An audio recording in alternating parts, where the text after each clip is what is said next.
Hello and welcome to Financial News. Today we are recording on December 2nd, and I am Paul Munichel, a financial advisor with Ameriprise Financial in Orland Park, Illinois.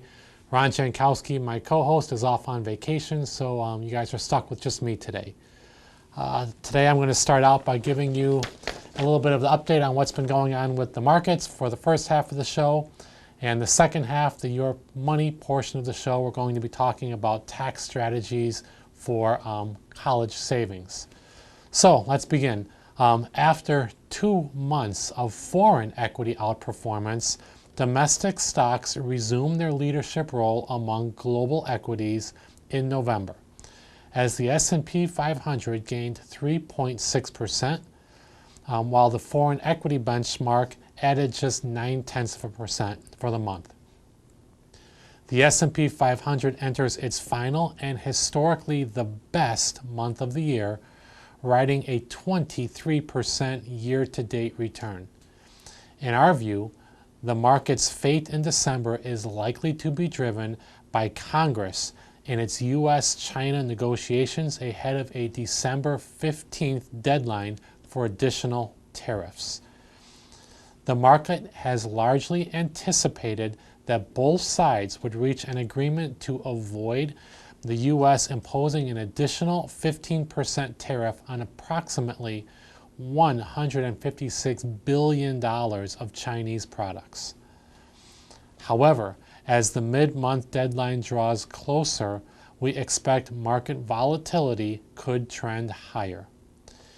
In addition to the ever-present global trade influences, earnings from the Canadian banking industry this week could help dictate the direction of equity markets.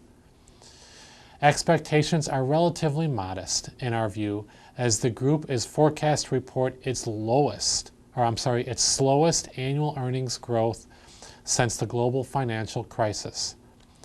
The U.S. earnings reports from 10 S&P 500 constituents are due this week, including 2 Ameriprise recommended list selections. Some of those key lists, we can feel free to call me and I can get you those Ameriprise key lists of stocks we're following. And I'm located at 708-226-3412, should you be interested in receiving those. So in a nutshell, we're expecting a lot. A lot is hinging on this December 15th deadline for some type of trade resolution or progress between the U.S. and China. The market is anticipating that deal to go through. So that's an active date to be well aware of if you're invested in the markets.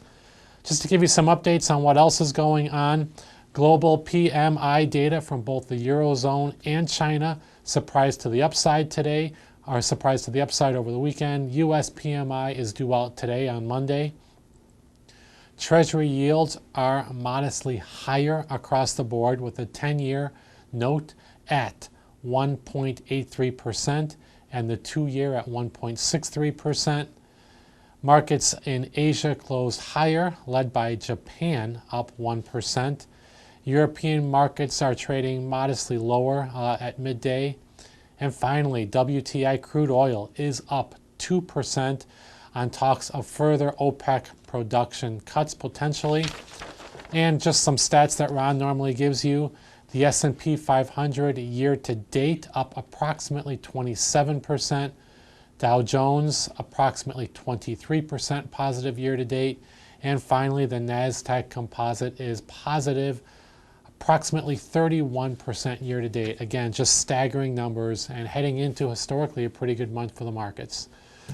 That's going to do it for the first half of the show. Stay with us for the second half, the Your Money portion of the show. We're going to be talking about how your tax strategy can help cover rising college costs. So please stay with us.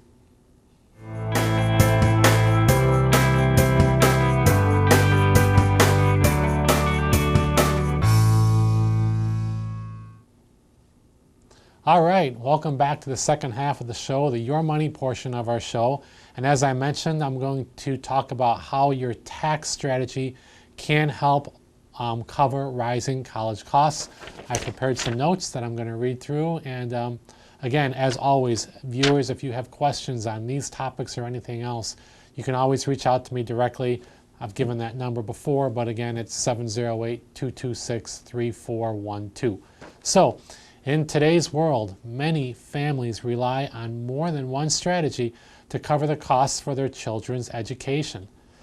While your children are getting ready for kindergarten or graduation, capitalizing on tax-saving opportunities can help make college planning a reality.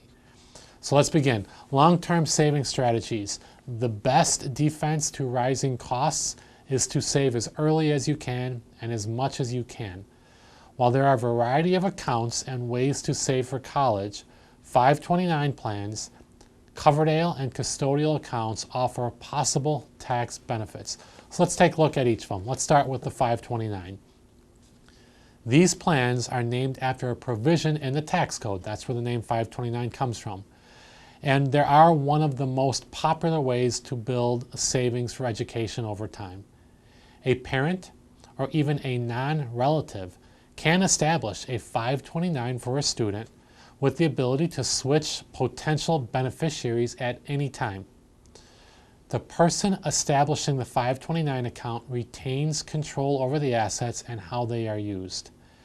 Any earnings grow tax deferred, and any withdrawals used to meet qualified higher education expenses of the named beneficiary come out income tax free. That's a huge benefit to these plans.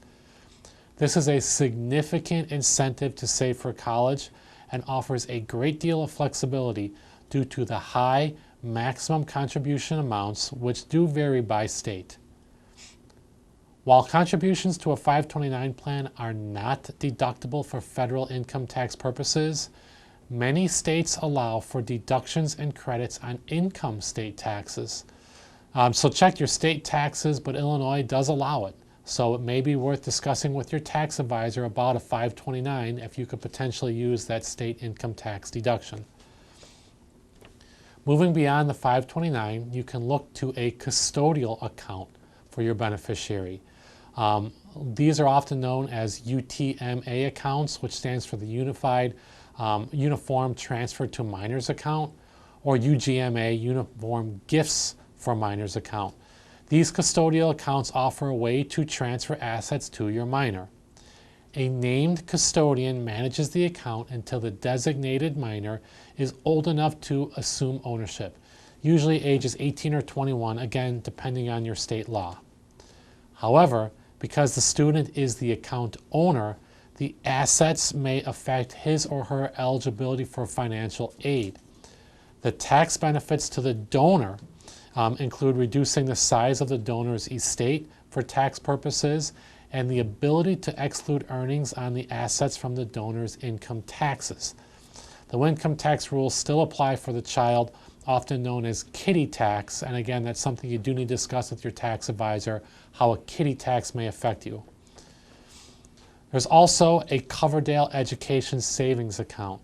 This is a specific type of trust or custodial account allows you to save for higher education as well as private elementary, middle, or high school expenses. Contributions are limited to a maximum $2,000 a year for a single beneficiary and are only allowed until the minor turns age 18. Any earnings in the account, they do grow tax-free, and there's no federal tax when the money is withdrawn for qualified expenses. The account funds must be distributed before the designated beneficiary turns age 30, and any remaining money will be distributed to the beneficiary with the earnings subject to tax and penalty unless the account is transferred to another family member. If the Coverdell is established for any special needs beneficiary, the rules do vary in that case.